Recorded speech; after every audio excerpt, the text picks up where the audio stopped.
a friend. And Stupid says, that's great. I ain't never had me one of them. How did this episode come to be? How did you connect with Cary? And Cary, what made you say yes to being part of this episode?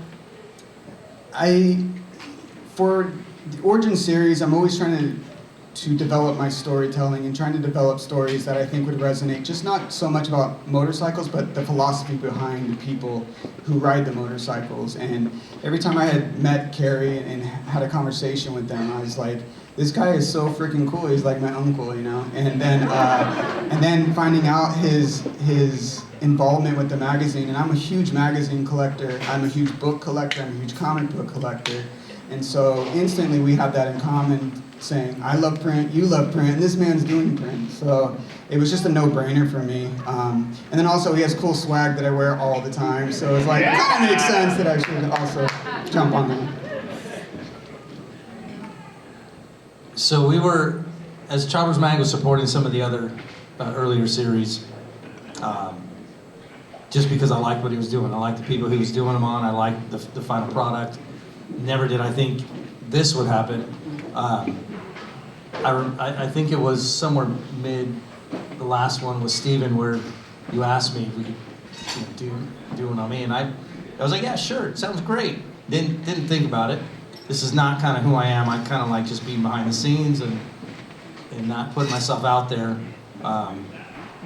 So that didn't work out too well. But yeah, and he made it super easy, you know, through the whole process. I don't know if that's another question. Yeah, no, that wasn't the next question. What was it like to work with Billy on the episode, and was there any takeaways from the entire filming process? I know you are familiar with being in front of the camera and you're used to film teams, so was there any new takeaways from this experience?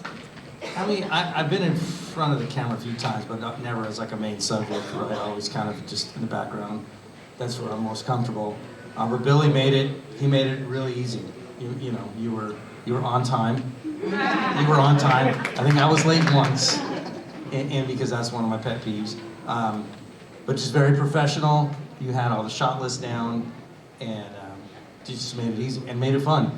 Drank some of my beer. That's all right. I drank a lot of my beer. You too. Danny too. But yeah, I mean, that was it. We drank beer, we shot some footage, we had a good time. It was a good time. It didn't feel like you were shooting. I have a question for you, actually.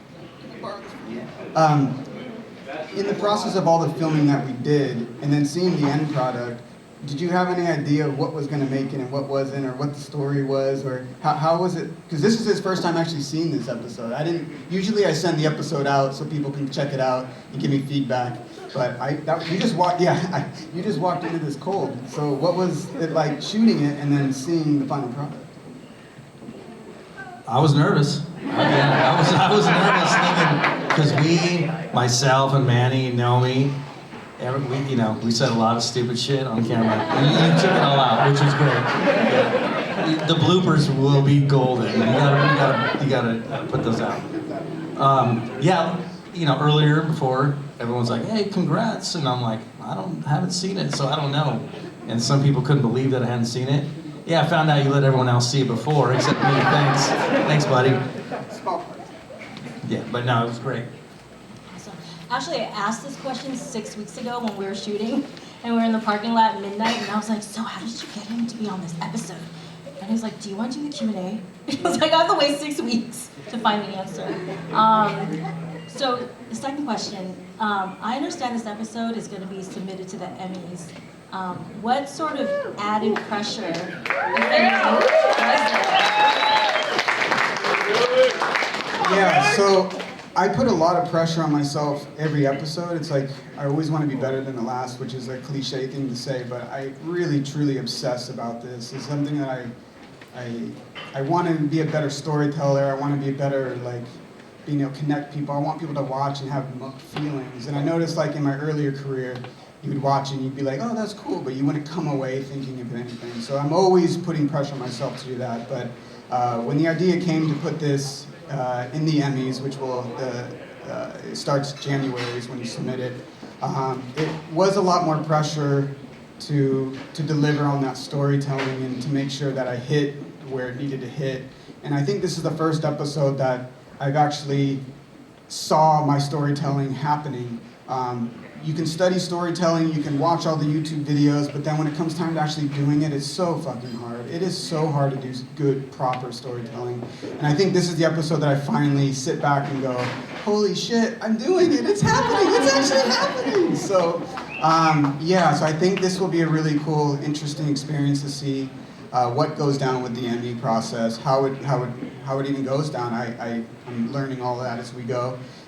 But I will say all the support that everybody has shown and showing up, that truly is what making it to the Emmys really is about, is the community of people who are watching it and supporting and buzzing about it. So, love you, Billy. Yeah, I appreciate you.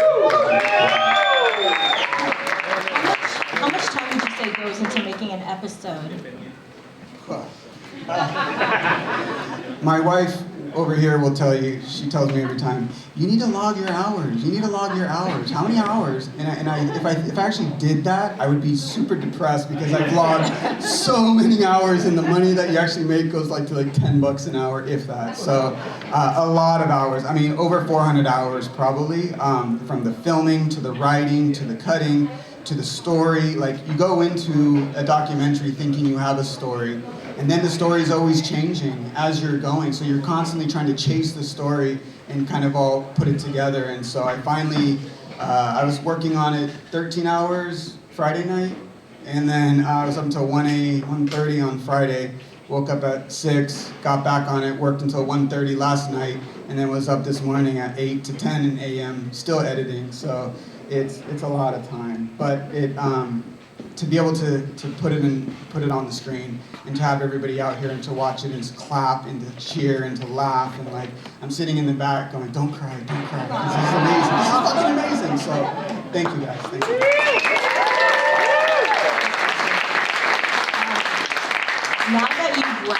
Now that you've wrapped on episode 5, could you say what parts of the process were the highs and what parts were maybe daunting or challenging? It could be part of the process, or any just putting a crew together, or figuring something out. Well, this is the first episode that our director of photographer, Austin, there he is, he was out doing a Netflix show, lucky bastard, getting work around. So this one proved very challenging in the sense of trying to have to then put the camera back into my hands, and then also reaching out to have Danny step up and get the promotion on that. So it was really cool to see just kind of everybody stepping up and doing it. Let's see. I want to ask Danny a question, if that's okay. Can I ask you a question? Okay. Being that Danny came on episode 2 and to now episode 5, I'm curious to hear what your experience, from your point of view, of how the series has progressed and kind of where you see everything going. Oh yeah, I just saw total unlimited growth for the potential of the series, of both, I think, accurately portraying this awesome and unique subculture that I haven't really seen elsewhere, that I'm not even familiar with. But to kind of speak on the last question, it was also interesting on this episode. It was very challenging because more credit to Austin, because he's a strong backbone of the series. So without him, you and I were talking oh shit, how do we do this? And it was true guerrilla filmmaking, in the sense of just using what we have and our wits, which was great. I think it turned out well. But I think that even made me more appreciative of where you've taken the series. And tell all these people's stories in this awesome, small-knit family that represents this broader national subculture of motorcycling. What about you? What growth have you seen? What's the biggest growth? It's so hard to actually, because I'm so in it, it's hard for me to get that 30,000 view of it. And sometimes you can get emotional. Don't get emotional.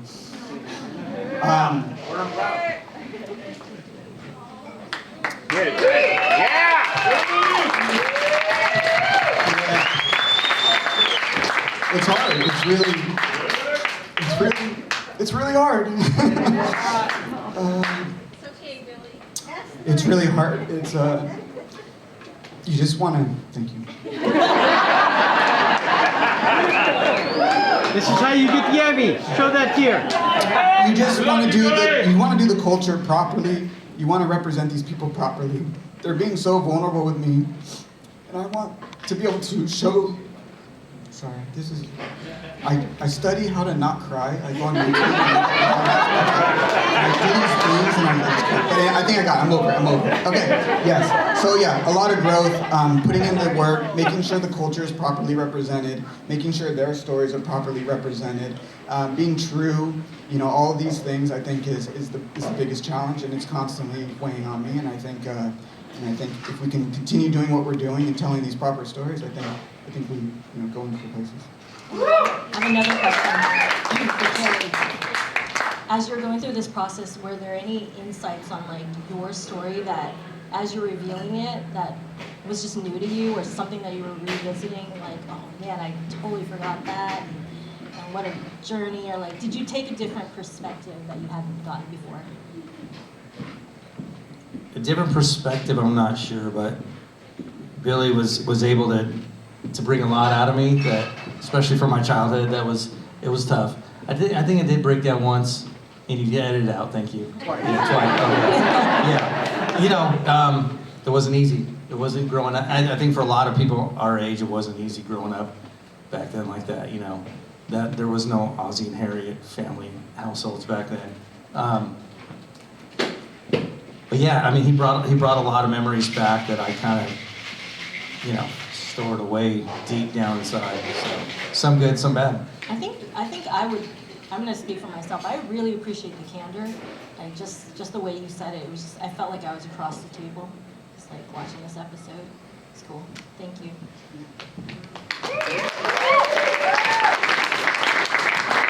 So some of these questions next would be series specific, and then we'll open to the audience for any questions you might have. How much of this did you have already imagined would happen on screen, and how much of like the community, just like discovering the community, did you discover through the process? Like, how did you know they were so cool? Like before you were like, they're very cool. Yeah, so there's like intangibles when it comes to like documentary making, and I think when I started on my original journey as a filmmaker, it was let's just tell cool stories, and then every time I put something out, I get feedback from friends and family, and they're like, wow, you get these people on such a level that they're actually explaining these stories or telling these stories and being vulnerable. And I just thought that was part of filmmaking. You just show up, put the camera on, and you record. But as I'm learning more and more, there's a gift there that it takes to get people to be comfortable enough to open about and talk about and feel what they feel, is share their philosophies on life. And I guess I've for so long taken that for granted that that's just how it is. But recently I actually sat back and was talking to a couple other filmmakers, and they were like, no, that's a gift to be able to get people to be so comfortable, to be so open, to share these things. And it's not easy, and it's you kind of then sit back and go, oh shit, well, interesting. So I think like that was very enlightening. I think that answered the question, right? Yeah.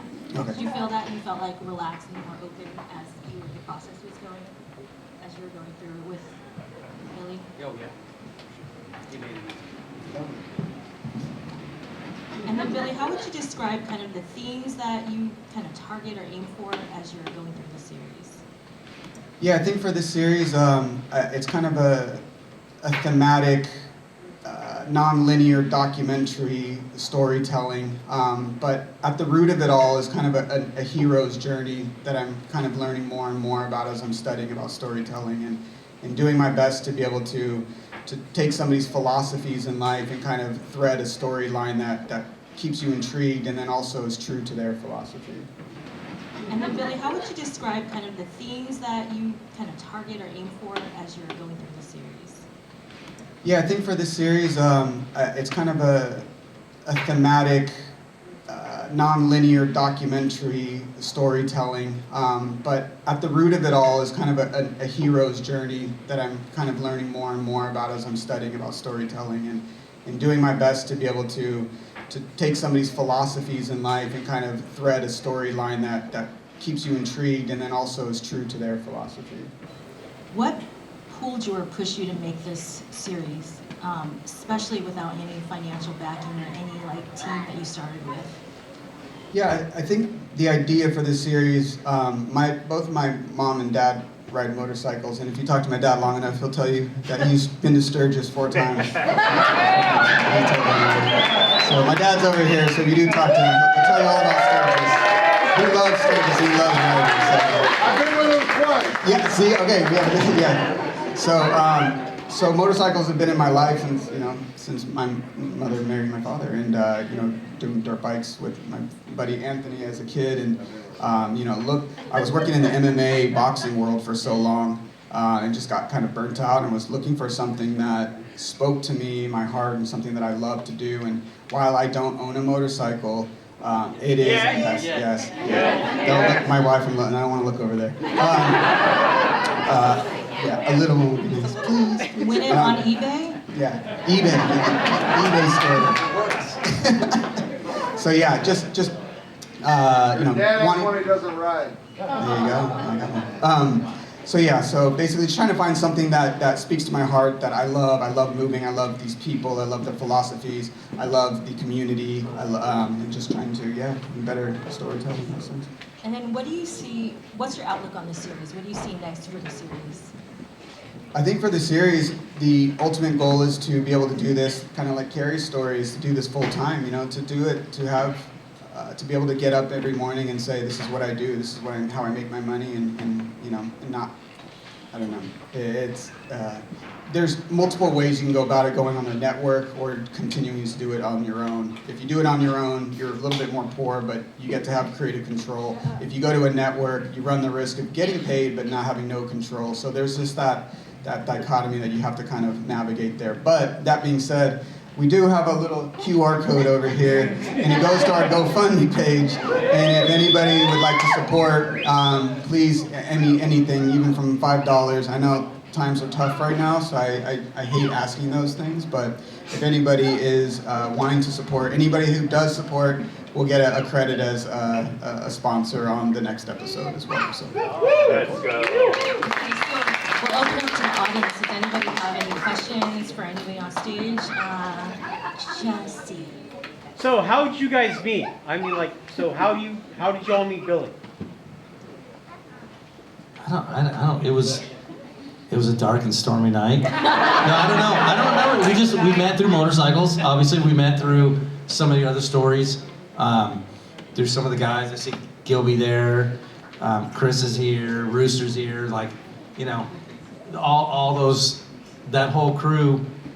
You were doing some documentaries on those guys, and I was close with those guys, and that's how we met. I don't remember where or when, but I just know after I saw the first one, and the magazine started supporting it, just because we liked what you were doing, and you were a good person. After we met you, you were a good person. There's a lot of people in this industry that are not good people, and Billy's a good one.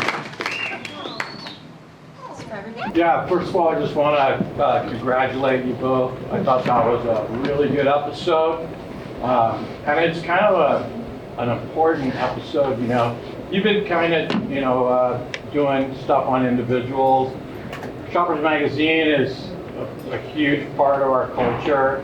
And I feel like this episode's probably going to be, over the top. I thought, Cary, I thought you were great, man. I thought you did a really good job. And Billy, really, I'm going to say it's probably the best episode. And anybody that doesn't know Billy, he's just a sweetheart. My wife and I love him to death. And, I don't want to put you in a box, but I really hope you continue to do the motorcycle series because you're good at it. Bruce Brown comes to mind. And, so congratulations. And who's your next episode? Yeah. First off, I want to say, Rooster, thank you so much for everything, dude. Real talk, bro. You're a real G, bro. Really, truly, thank you so much. The next one, I read the comments. They say don't read the comments on YouTube and Instagram, but I read the comments. I actually talk to everybody as well. I'm very active. So if you do reach out, I will say hi back to you. But I keep hearing the same comment, when are you going to feature a female? When are you going to feature a female? And so I'm kind of on the look for a powerful female, and there's a couple that are in the atmosphere. And yes, I met one. Is this here? Jen as well, yes. Talk about crying man, her story. When I watched the yeah. But yes, we have. Yeah, I tried to get her on. She didn't want me. Where's Karen? Every time I try to put a camera on her, she's like, no. So I'd sneak the camera and she'd be like, but no, that would be really cool. And then I've been recently hanging out with Austin Melrose, the guys over here from Petrol Coffee and Thunder Road Cafe. But their story is really amazing as well. These guys are really incredible people and have been really supportive lately, and have been just having really cool connections with you guys. So I would love to tell their stories. I have so many stories that I want to tell. I just need to get some sort of financial backing so I can continue to do this, and I can multiply myself. So that's the next thing. Does anybody else have any questions? Yes.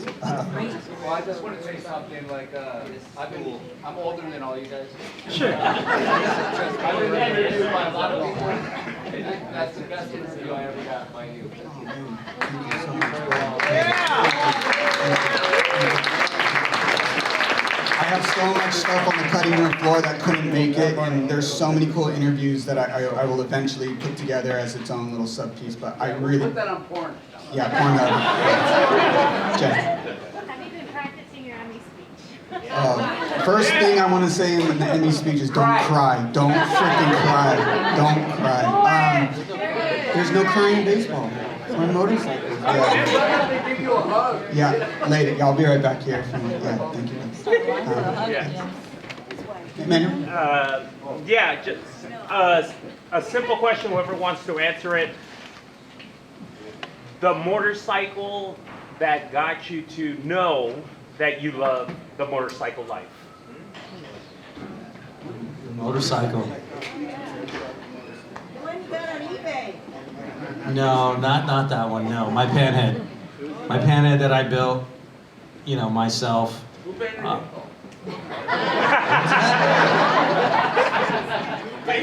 it? Oh, Sweet Baby painted it like 3 or 4 or 5, 6 times. I don't know. I've had it, I think, 18 years now. It's been a few different. That's awesome. Look different a few different times. So. Anybody else? Or? Yes. In terms of creative vulnerability, maybe you already answered it, but what would be, after this episode, the one thing that you can take away from your artwork versus where you started with the first episode? 2 things that really highlight your growth in your perspective. Storytelling, number one. It's just you have to. It's so easy to spend your time watching something, especially I'm asking you to watch 40 minutes. This was a 39-minute episode, so I need to keep you engaged, right? And so storytelling is the only way that's going to do that.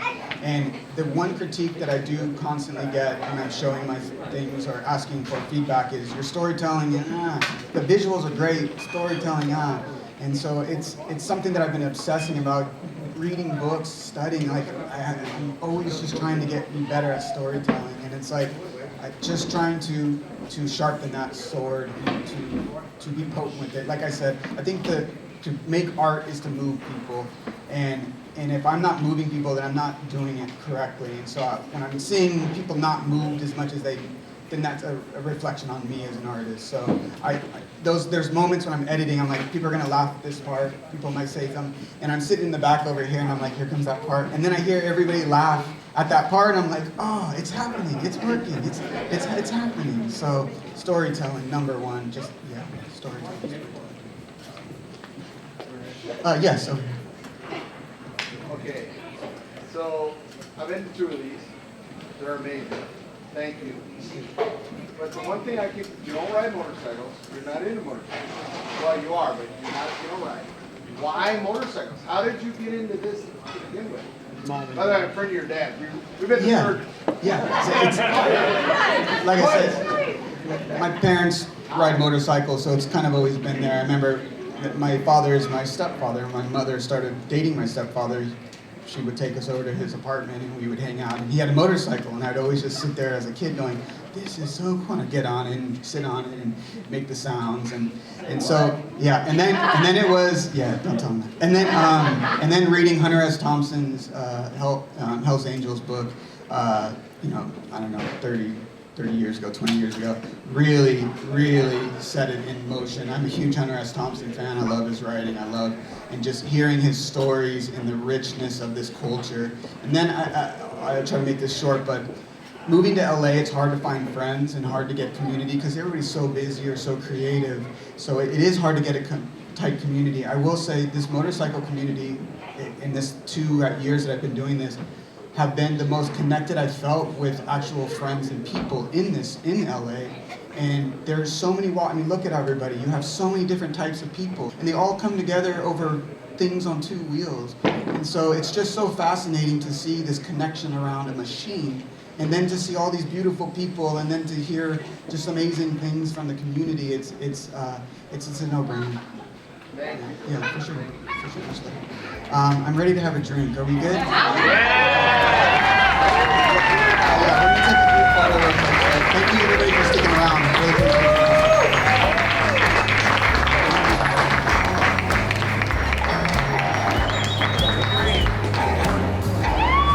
Well, evil said the stupid, you look like you could use a friend.